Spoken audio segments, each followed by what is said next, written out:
नमस्कार, आप सभी का स्वागत है आपके अपने चैनल में। ठीक है, तो आज की इस वीडियो में हम बाल मनोविज्ञान के महत्वपूर्ण प्रश्न कवर करेंगे जो कि आपके एग्जाम के लिए बहुत ही इंपॉर्टेंट होने वाला है। चलिए तो वीडियो में बिना देरी के आगे बढ़ते हैं। इसका 5 वीडियो डल चुका है, जो लोग देखे नहीं है प्ले लिस्ट में जा कर के वीडियो देख लीजिएगा। ठीक है, चलिए तो आज का पहला प्रश्न है, बच्चों के निष्पादन को प्रभावित करने वाला शाला से संबंधित सबसे प्रमुख कारक है। तो बच्चों के निष्पादन को प्रभावित करने वाले कारक बताना है जो शाला में तो सबसे प्रमुख माना जाता है। तो इस प्रश्न का सही आंसर क्या हो जाएगा? तो सतत मूल्यांकन हो जाएगा। ठीक है, ये चीज़ आपको याद रखना है। चलिए नेक्स्ट क्वेश्चन देखेंगे।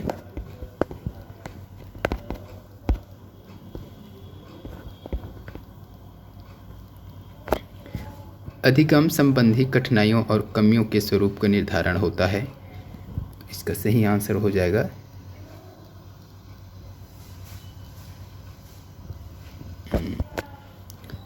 इसका सही आंसर हो जाएगा ऑप्शन सी हो जाएगा, निदानात्मक परीक्षण से।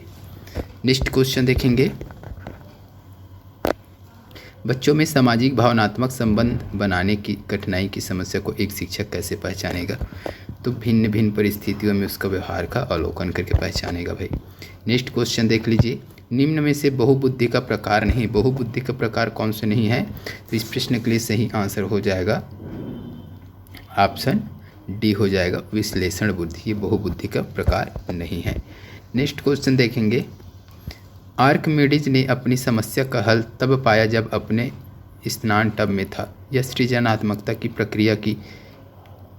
प्रक्रिया किस सोपान के अंतर्गत आता है? तो इसका हो जाएगा प्रदीपन, उद्भवन हो जाएगा। ठीक है, उद्भवन हो जाएगा। उद्भवन से तात्पर्य क्या है भाई? तो नए चीज़ों के खोज कर लेना, ये उद्भवन कहलाता है। नेक्स्ट क्वेश्चन देखेंगे, सोच की प्रक्रिया जिसमें विचारों की उत्पत्ति या नए एवं मौलिक और लाभप्रद विचार समाहित हो कहा जाता है। तो इसका सही आंसर क्या हो जाएगा? ऑप्शन ए हो जाएगा, रचनात्मकता कहा जाता है। नेक्स्ट क्वेश्चन देख लीजिए, एक बालक की मानसिक आयु 15 वर्ष और शारीरिक आयु 12 वर्ष है, उसकी बुद्धि लब्धि होगी। उसकी बुद्धि लब्धि क्या होगी? चलिए बता दीजिए। सही आंसर क्या हो जाएगा?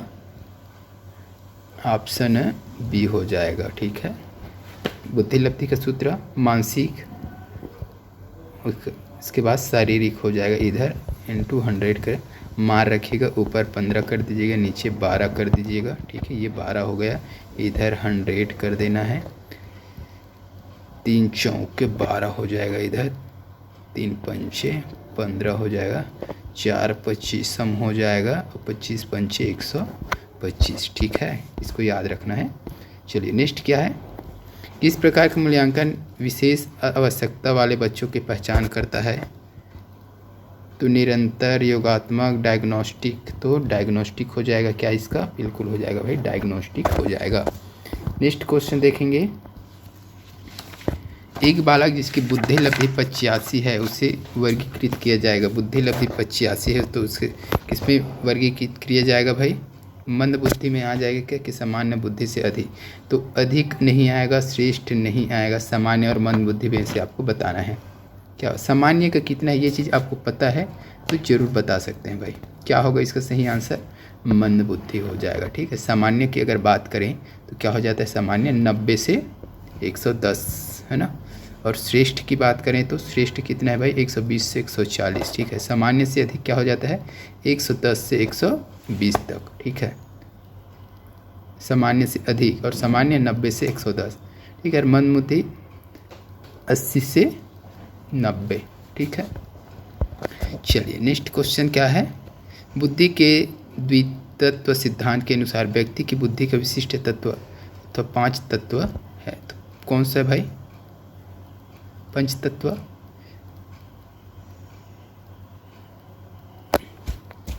जन्मजात होता है क्या अर्जित किया जाता है? तो ये अर्जित किया जाता है। ठीक है, इस प्रश्न को थोड़ा सा अच्छे से देख लेना है।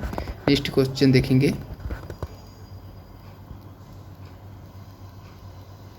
द्वितत्व सिद्धांत पूछा गया था ना इस प्रश्न में, द्वितत्व सिद्धांत।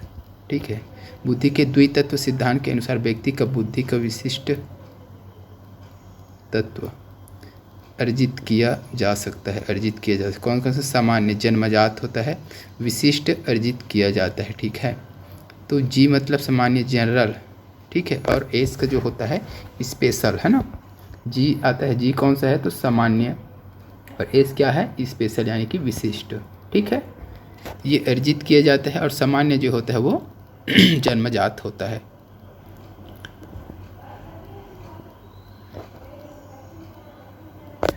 तो ये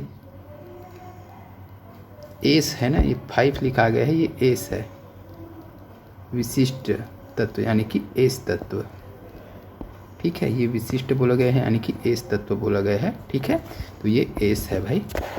चलिए आगे क्या है? एक चित्र पूर्णतः परीक्षा एवं को ब्लॉक डिजाइन परीक्षा बालक के खाली स्थान को जानने के लिए किया जाता है। तो इसका सही आंसर हो जाएगा ऑप्शन सी हो जाएगा, बुद्धि को, ठीक है, बुद्धि को जानने के लिए किया जाता है। नेक्स्ट क्वेश्चन है, अगर किसी कार्य को करते समय बच्चा उबाऊ महसूस करे तो यह संकेत है बच्चा बुद्धिमान नहीं है, ऐसा नहीं हो सकता। बच्चे में सीखने की क्षमता नहीं है, ये भी नहीं हो सकता। बच्चों को अनुशासित होने की आवश्यकता है, अनुशासित होने की आवश्यकता है। या उबाऊ हम कब हो जाते हैं किसी चीज़ को? जैसे खाना में अगर सब्जी डेली के दाल दाल दाल दाल तो दाल से उब जाते हैं। कभी तो भाजी भाजी भाजी चलता है भाई, लाल भाजी पालक भाजी, ठीक है। या फिर कभी गोभी चला तो गोभी गोभी, आलू आलू आलू, तो उसमें क्या होता है? आदमी अरे बिट्टा गन बोलते हैं छत्तीसगढ़ी में, बिट्टा गन, है ना।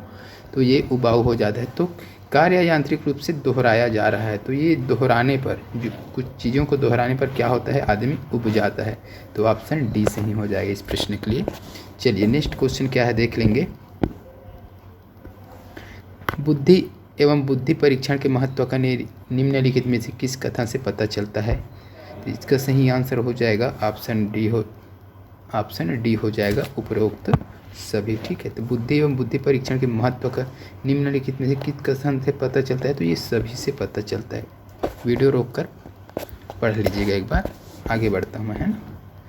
चलिए, बच्चा भौतिक और सामाजिक वास्तविकता की अवधारणाओं का निर्माण करना प्रारंभ कर देता है। यह विशेषता है, यह किसकी विशेषता है? शारीरिक विकास का नहीं होगा भाई, बौद्धिक विकास, ये विकास है ना, विकारा हो गया है।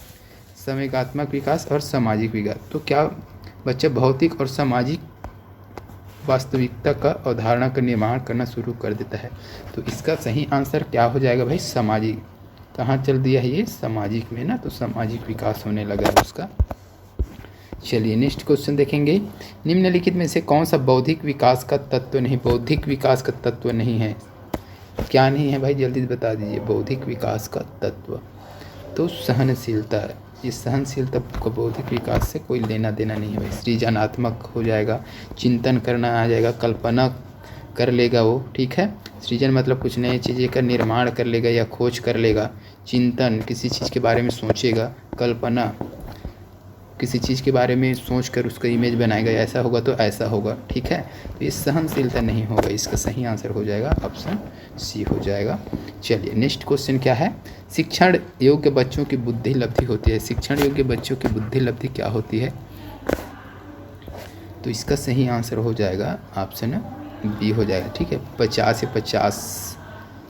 से 75 से 90 तक शिक्षण योग्य बच्चों की बुद्धि लब्धि 50 से 75 से 90 तक, ठीक है। शिक्षण योग्य बच्चों की बुद्धि लब्धि 50-75 के बीच होती है, अतः उन्हें शिक्षकों द्वारा विशेष ध्यान देकर पढ़ाया जाता है। चलिए नेक्स्ट क्वेश्चन देखेंगे। अक्षमता से आशय, अक्षमता क्या है भाई? तो व्यक्ति तथा परिवेश के बीच अंतःक्रिया में बाधा, तो ये हो जाएगा अक्षमता। व्यक्ति तथा परिवेश के बीच अंतःक्रिया जो होता है उसमें बाधा उत्पन्न होता है, ये अक्षमता है, ठीक है। नेक्स्ट क्वेश्चन देख लेंगे।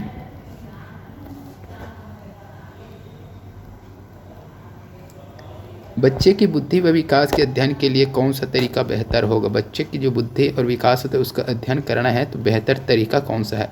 मनोवैज्ञानिक विधि, तुलनात्मक विधि, विकासात्मक विधि, सांख्यिकी विधि। बुद्धि और विकास का अध्ययन करने के लिए तो विकासात्मक विधि हो जाएगा ऑप्शन सी इस प्रश्न के लिए, ठीक। विकासात्मक विधि क्या है? तो एक वैज्ञानिक अध्ययन है जो जीवन में हो रहे परिवर्तन के बारे में बताता है।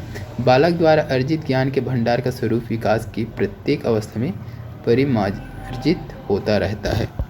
चलिए नेक्स्ट क्वेश्चन देखेंगे और इस वीडियो का लास्ट क्वेश्चन रहेगा, मानसिक मंदता से तात्पर्य महत्वपूर्ण रूप से सामान्य से कम बौद्धिक प्रकार्यता से है, जो सहसामयिक रूप से जुड़ी या परिणाम स्वरूप समायोजन व्यवहार है, जो विकासात्मक अवस्था में प्रदर्शित होता है। यह परिभाषा दी गई है, किसके द्वारा दिया गया है? ये एक परिभाषा है, ये किसके द्वारा दिया गया है, ये चीज़ पूछा गया है भाई।